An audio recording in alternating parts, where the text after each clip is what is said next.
Tingnan mo mga kainday, ang aking alaga for today. Iniwan sa akin si Billy, so pinapakain na for dinner. Pero ayan, ayaw niya kumain mag-isa, kaya kailangan mo munang subuan. Oh my goodness.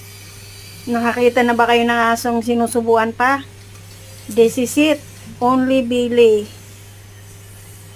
Si Billy lang ang sakalam. O diba?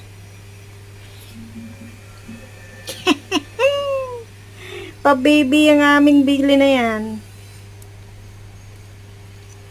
Malungkot siya dahil iniwan siya ng kanyang auntie sa akin dahil may pinuntahang wedding.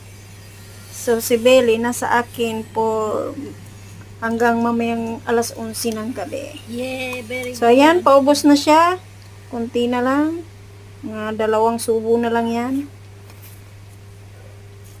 O, diba? Naubos yung dinner niya. Baon niya yan. Kanin. Akin lang yung kanin, yung ulam Di ka niya. na babalik.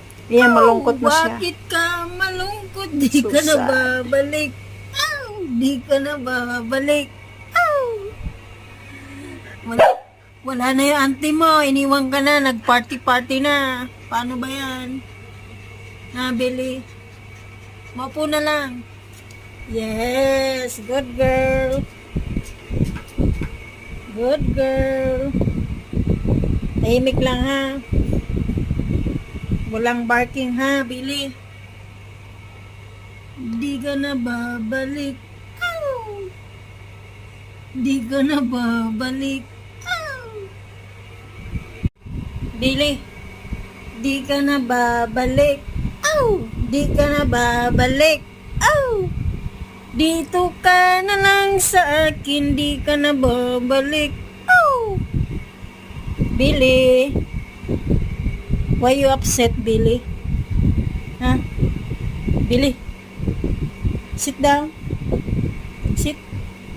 Sit. Sit.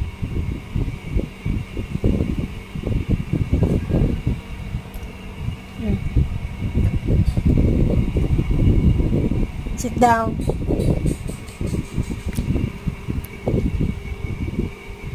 Hindi ka na babalik. Hindi ka na babalik. Hey! Billy! No barking. Shh! No barking. No barking. No barking. Sit down. Sit down.